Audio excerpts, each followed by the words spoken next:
یا اپنے وضو کے حصوں اور انگوں کو صرف ایک ایک بار دھویا۔ اسامہ بن زید رضی اللہ عنہ سے روایت ہے کہ ایک بار رسول اللہ صلی اللہ علیہ وسلم عرفات سے لوٹے۔ جب گھاٹی میں پہنچے تو اتر کر پیشاب کیا، پھر وضو فرمایا، لیکن وضو پرانا نہ کیا۔ میں نے معلوم کیا کہ اے اللہ کے رسول، نماز کا وقت قریب ہے۔ آپ نے فرمایا، نماز آگے چل کر پڑھیں گے۔ پھر آپ سوار ہوئے۔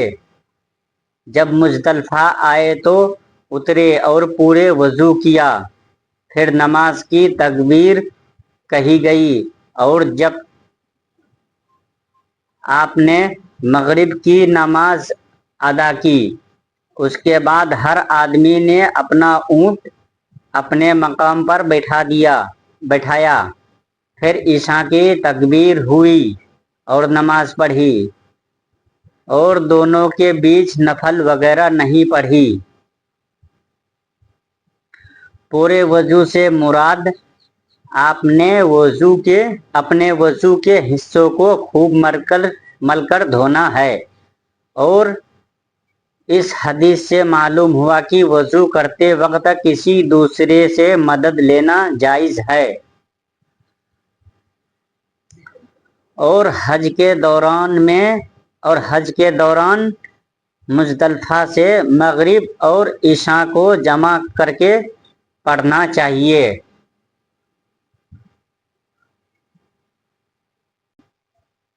علمی باتیں زور زور سے کہنا۔ عبداللہ بن عمرو رضی اللہ عنہ سے روایت ہے کہ انہوں نے فرمایا، ایک سفر میں نبی صلی اللہ علیہ وسلم ہم میں سے پیچھے رہ گئے تھے۔ پھر آپ ہمیں اس حالت میں ملے کہ ہم سے نماز میں دیر ہو گئی تھی اور ہم جلدی وضو کر رہے تھے۔ ہم اپنے پاؤں خوب دھونے کے بجائے ان پر مسح کی طرح گیلے ہاتھ پھیرنے لگے۔ یہ دیکھ کر آپ نے تیز آواز سے 2 یا 3 بار فرمایا، دوزخ میں جانے والی ایڑیوں کے لیے بربادی۔ معلوم ہوا کہ ضرورت کے وقت تیز آواز سے نصیحت کرنے میں کوئی حرج نہیں۔ مسلم کی حدیث سے معلوم ہوتا ہے کہ سمجھانے کے وقت ایسا انداز نبی صلی اللہ علیہ وسلم کی سنت ہے۔ اون الباری 1 اور 189۔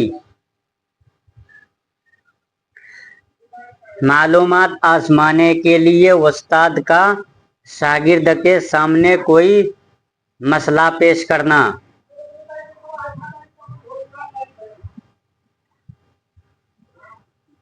ابن عمر رضی اللہ عنہ سے روایت ہے کہ انہوں نے کہا، رسول اللہ صلی اللہ علیہ وسلم نے فرمایا، پیڑوں میں سے ایک پیڑ ایسا ہے جس کے پتے نہیں جھڑتے، اور وہ مسلمان کی طرح ہے۔ مجھے بتلائیے وہ کون سا پیڑ ہے؟ اس پر لوگوں نے جنگلی پیڑوں کا خیال کیا۔ عبداللہ بن عمر رضی اللہ عنہ نے کہا، میرے دل میں آیا کہ وہ کھجور کا پیڑ ہے، لیکن بزرگوں سے مجھے شرم آئی۔ آخر صحابہ کرام رضی اللہ عنہ نے کہا، آپ بتا دیجئے وہ کون سا پیڑ ہے؟ آپ نے فرمایا، وہ کھجور کا پیڑ ہے۔ معلوم ہوا کہ دین کو سمجھنے اور علم حاصل کرنے میں شرم نہیں کرنی چاہیے۔ یہ بھی معلوم ہوا کہ بڑوں کا آداب کرتے ہوئے انہیں بات کرنے کا پہلا موقع دیا جائے۔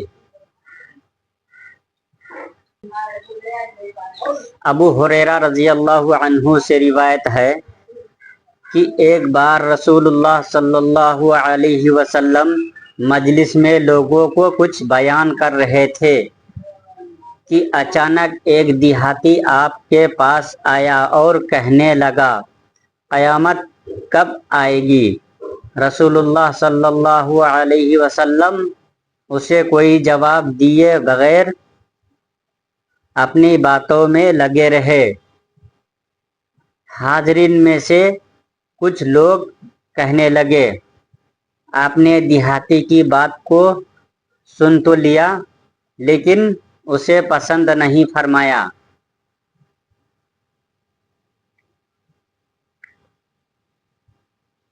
اور کچھ کہنے لگے کہ اللہ کے نبی، بلکہ آپ نے سنا ہی نہیں۔ جب آپ اپنی گفتگو بات چیت ختم کر چکے تو فرمایا، قیامت کے بارے میں پوچھنے والا کہاں ہے؟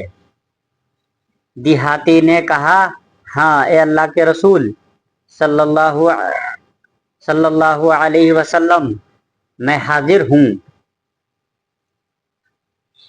آپ نے فرمایا، جب امانت ضائع کر دی جائے تو قیامت کا انتظار کرو۔ اس نے معلوم کیا کہ امانت کس طرح ضائع ہوگی۔ آپ نے فرمایا، جب ذمہ داری کے کام نالائق لوگوں کے حوالے کر دی جائے تو قیامت کا انتظار کرنا۔ امر سے مراد دینی معاملات ہیں، جیسے خلافت، فیصلہ کرنا اور فتوے دینا وغیرہ۔ اس سے معلوم ہوا کہ دینی ضروریات کے لیے علماء کی طرح جانا چاہیے، اور علم والوں کی ذمہ داری ہے کہ وہ حق تلاش کرنے والوں کو تسلی بخش جواب دیں۔ علمی باتیں زور زور سے کہنا۔ عبداللہ بن عمرو رضی اللہ عنہ سے روایت ہے کہ انہوں نے فرمایا، ایک سفر میں نبی صلی اللہ علیہ وسلم ہم میں سے پیچھے رہ گئے تھے۔ پھر آپ ہمیں اس حالت میں ملے کہ ہم سے نماز میں دیر ہو گئی تھی اور ہم جلدی جلدی وضو کر رہے تھے۔ ہم اپنے پاؤں خوب دھونے کے بجائے ان پر مسح کی طرح گیلے ہاتھ پھیرنے لگے۔ یہ دیکھ کر آپ نے تیز آواز سے 2 یا 3 بار فرمایا، دوزخ میں جانے والی ایڑیوں کے لیے بربادی۔ معلوم ہوا کہ ضرورت کے وقت تیز آواز سے نصیحت کرنے میں کوئی حرج نہیں۔ مسلم کی حدیث سے معلوم ہوتا ہے کہ سمجھانے کے وقت ایسا انداز نبی صلی اللہ علیہ وسلم کی سنت ہے۔ اون الباری 1 اور 189۔ معلومات آزمانے کے لیے استاد کا شاگرد کے سامنے کوئی مسئلہ پیش کرنا۔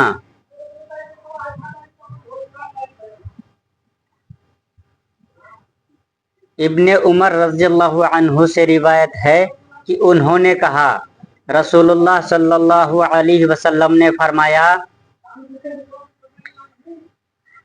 پیڑوں میں سے ایک پیڑ ایسا ہے جس کے پتے نہیں جھڑتے اور وہ مسلمان کی طرح ہے۔